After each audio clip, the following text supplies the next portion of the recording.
A full lead sheet transcription. So your directions in FSO are pretty clear, I promise. If you go open the directions and go step by step by step, it will take you by the hand down the garden path to doing everything that you need in that lead sheet correctly, except it's not going to give you the pitches of the melody, and it's not going to give you the harmony, and it's not going to give you the rhythms. But the whole layout of what a formal, correctly done lead sheet looks like is clearly in there in the directions, okay? So honestly, sometimes I get projects back, and a couple things are clear. The submission person who submitted never read the instructions, or never actually had hit the play button, hit the space bar and had Sibelius play through it. Do those things. We'll look step by step. So the things that are important that we need in a lead sheet. Obviously, you've seen them before. You had to work through with them a little bit in MUA. You have one in our final playthrough is a lead sheet we've looked at. It's a sheet music chart, and it shows the essentials that are in a song, the essential elements. It's got the melody, the harmony in chord symbols, and lyrics if they're applicable. None of your songs have lyrics. You guys could transcribe lyrics. We don't care about that. It's melody and harmony and rhythm that we're interested in. As I just said, harmony is shown in chord symbols above the staff only. We're talking letter names. G7, C, D minor. Remember, if I write the simple letter D, what is the quality of that chord? If you mean to write D minor and you only write D, you are wrong. You just told the musician to play a D major chord. If you want minor, you got to at least put an M. Much more clarity is brought when you write M-I-N. Okay, so I can't tell you how many times I get final projects and I could tell it's what they meant, but they didn't write it. You lose the points. It's wrong. If they took that chart into a studio at your word and just went, okay, here I go. Oh, whoa, what's wrong with this? Half the band's playing minor and I'm playing a major chord. Okay, so be careful with that common mistake. I'm going to try to hit common errors so you guys can avoid them. Keep in mind, chord symbols do not reflect inversions or how a chord is voiced.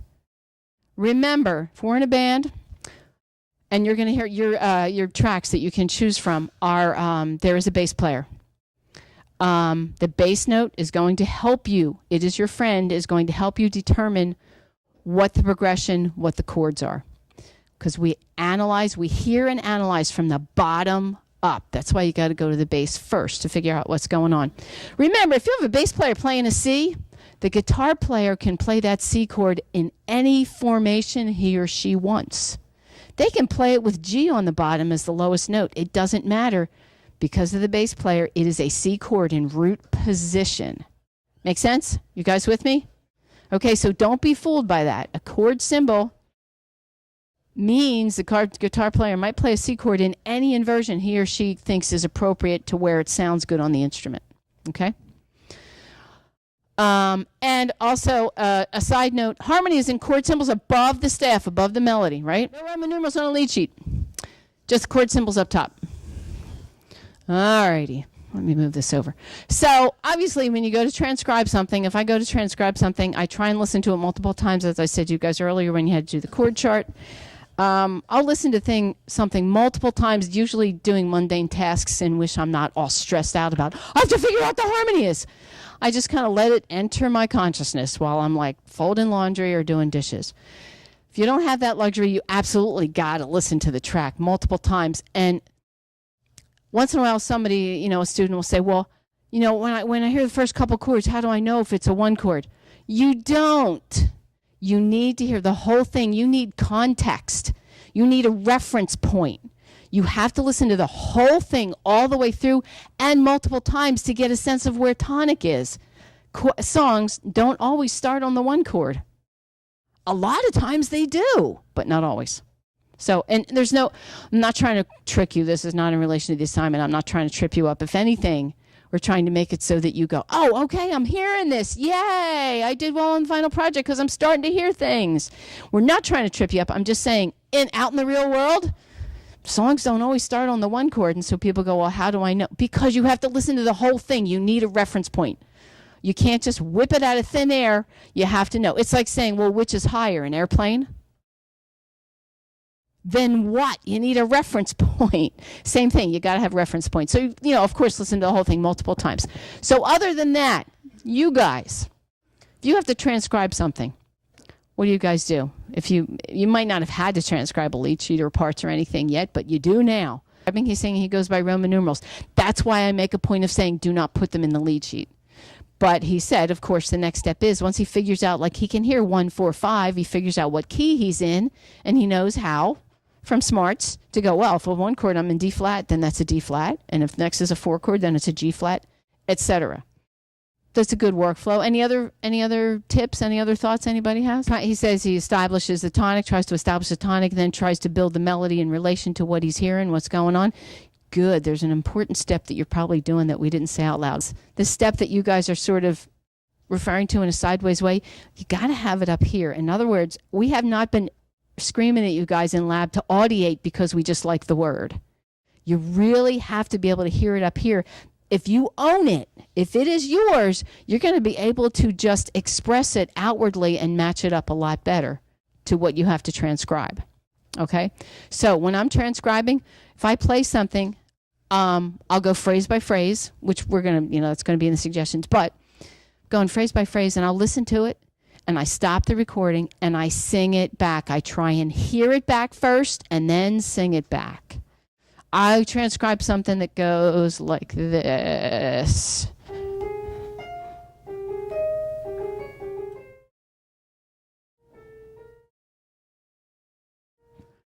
And I was just sport fishing there, but I got it right. Because I was trying to hear it first and trying to get the interval real quick. Now, I transcribed this already. It was like over a year ago, and I'm not sure I remember it all correctly.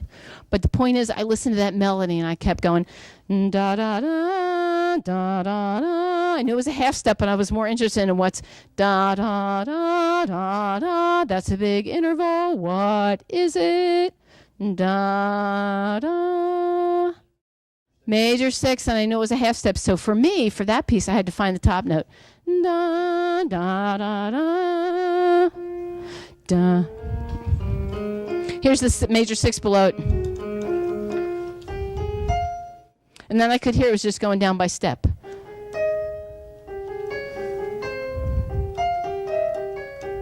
So, and I'm not kidding. That's like that's my transcription process for everything. I get it in my head so that I can sing it back. So that's what he's getting at and what you're getting at as well.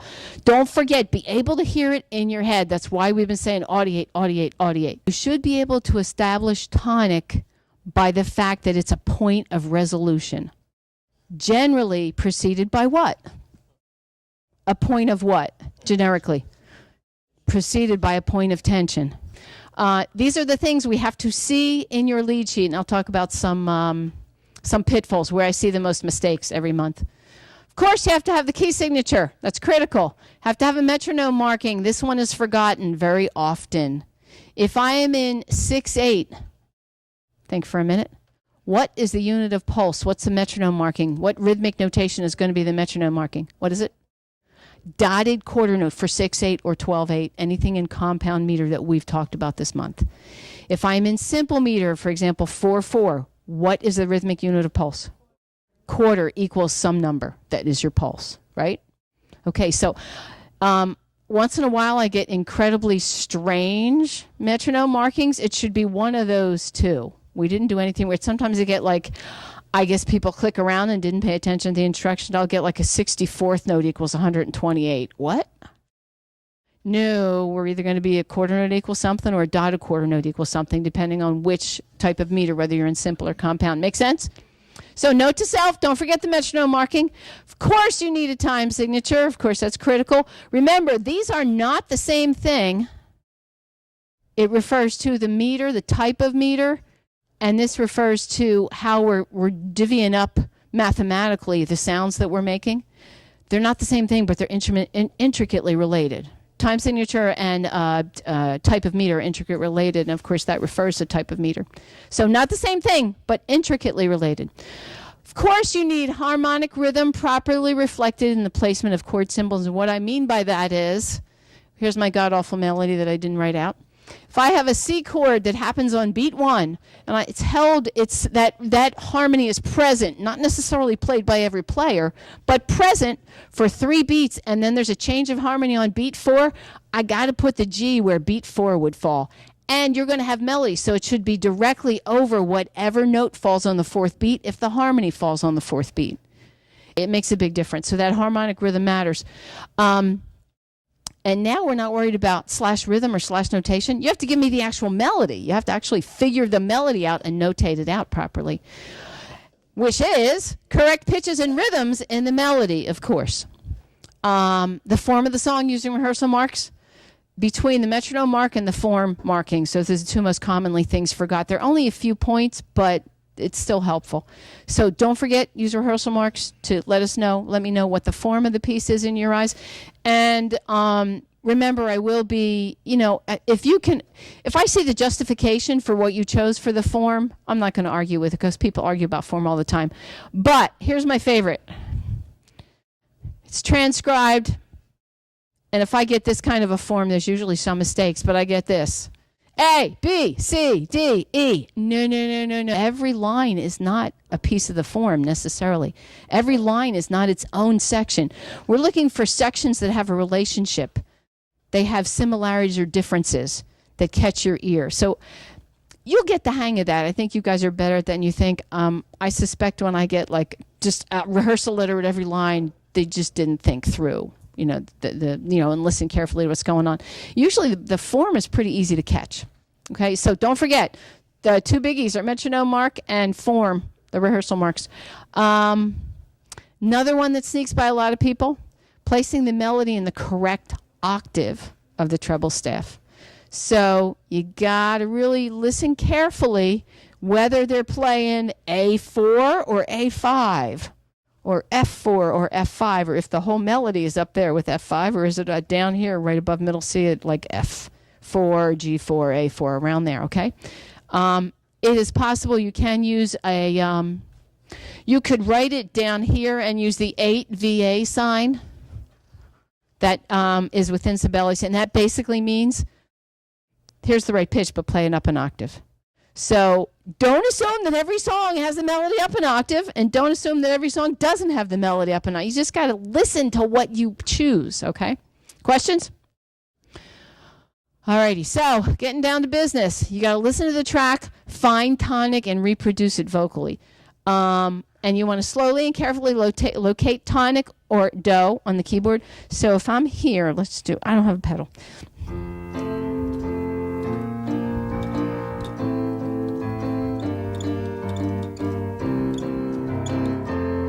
I'll do it again.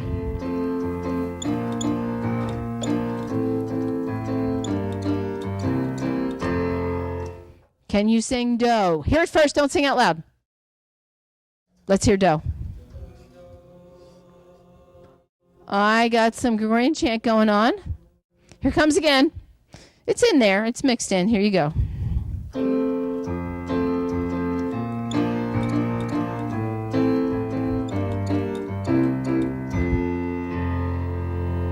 Okay? Well, there you go. Go ahead. Hear it. Sing it. Do or do, whichever one works. It's still do. Find it. What key was I in? Do. Shh. You got it. Shh. You're good. I asked. You answered. You're right. Did you find it? Left Twix. Did you find it? What key was I in? F. So be careful. And once you do that, find all the tonic chords and make sure that it is tonic, major or minor, whatever it is. Make sure you're in the right key so you don't spend a lot of time analyzing in the wrong key. Confirm immediately with your track that you've got the right key. Play the track back as soon as you can. Find all the iterations of tonic. In other words, confirm that's the tonic and its quality, major or minor. Find your iterations of tonic. Where do tonics show up most often? The end and the beginning. Even in the real world, pop music. One turns up at the beginning and the end a lot. So find all your iterations of tonic. And first step, make sure you are in the right key. See if you can match the tonic to listening a time or two to the track to make sure you're in the right key. As you move forward, you're going to focus on the bass line. The bass line is your friend. Get the bass line figured out. Confirm chord qualities and capitalize on things that catch your ear. For example, we've done a couple progressions and things where a couple of people went, third beat, second measure was 5-1 on the downbeat of the fourth measure. Like sometimes like a 5-1 just smacks you right in the face. You can use your smarts and go, all right, that's a 1 chord. So since 1 chord is home bass, its function is home bass and resolution, what usually precedes it? Tension. So we got a number of ways that you can get there. You can go 4-1. You can go 5-1. You can even go 3-1 or 2-1. But the point is, find your points of resolution, figure out what kind of tension got there, and you can use your just the purely cerebral understanding of like, well, if that's a tonic, there should be some kind of tension before it, some departure from resolution there. That's what I mean by capitalize on obvious things, like, for example, an obvious 5-1. Okay? However, you got to use both your ear and your brain. By brain, you can go, a 5 goes to 1. Let me make that a 5 chord. You could be wrong. It might be a 4 chord. It might be 4, 5, and then 1. Maybe there's a dominant preparation before you got to the dominant. So use your brain, but don't ignore either one of them. Get them to work in tandem together. It'll help you a great deal. And that's what I'm saying. Use your knowledge of harmony to predict what a chord would be. Where does 5 usually move to? Does it always? Where else can it go? Exactly. Oh, there you go. Ba-ding. And what's the cue to figure out where it went? What are you listening to? The bass line. The bass line is my friend. The bass line is my friend. It tells me the progression and the quality of the chord. It helps me figure that out. Stick with that bass line. Check the harmonic rhythm. Make sure the chord symbols are placed in the exact correct locations where the harmony occurs with the melody on the staff, on the beat or part of the beat, wherever they show up, wherever they are played. Make sense? I find that's one of the other big mistakes. That chords are, here's a pet peeve.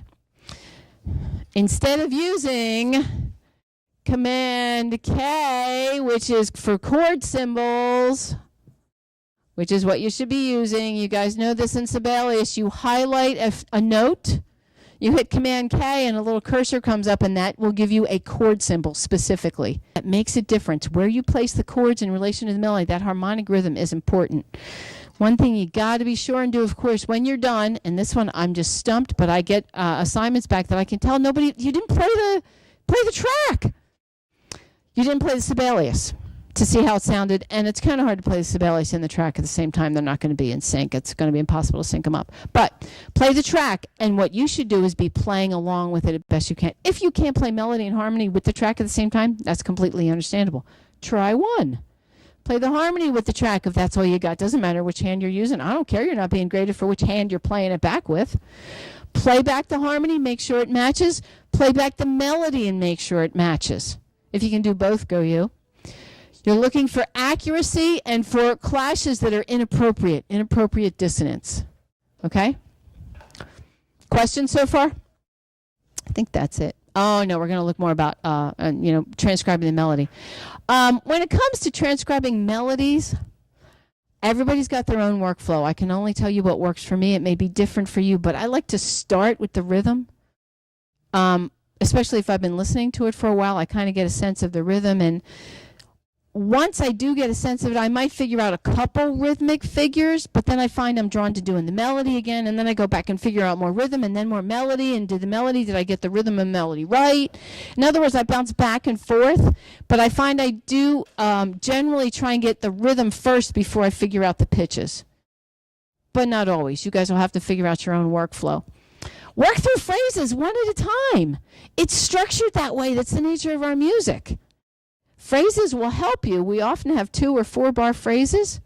And if you remember back to melodic construction, when I was just tossing out some ideas about how to construct melodies, the first suggestion was repeat it.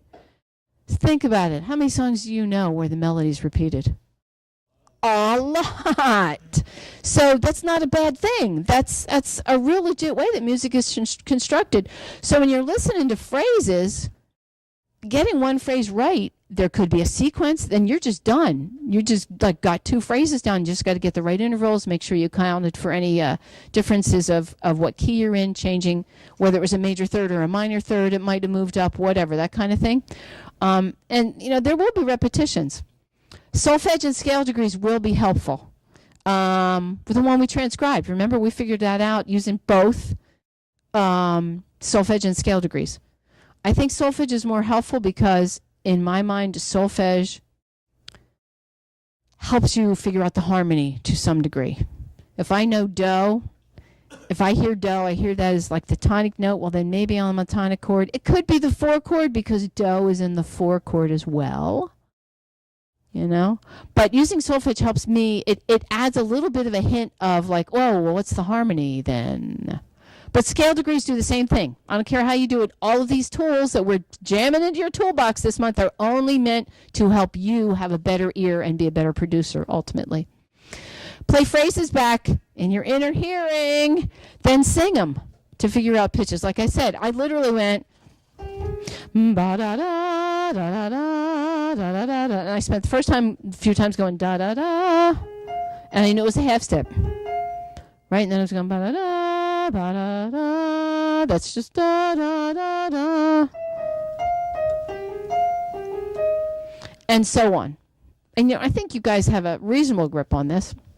Constantly confirm, constantly, what you're hearing and singing with replays. I am constantly going, stop, play, sing, play the track, sing, play the track, sing, play the notes, think I got them, play the track again, did I sing it right, did I play it right? I mean, you're constantly flipping between those 3 things, between hearing it, singing it, playing the track, playing on your keyboard to figure out if you got the right notes.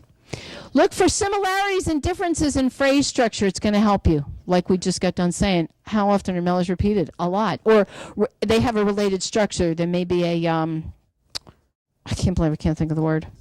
Sequence, thank you. I just like totally went on the word. Thank you. Sequence. You could be dealing with sequences, all kinds of things that will help you if you realize it's a sequence. You got the melody nailed just to make sure you have the right intervals, right?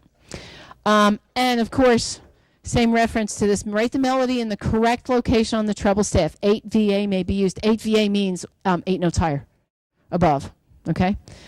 And I think that's it. You're going to check for accuracy, of course, and play the melody in harmony. This was I was suggesting. If you can't play them together, no worries. Play the track while you play the harmony. Make sure you got it right. Play the track with the melody and make sure you got it right. Confirm all those aspects are correct. Okay?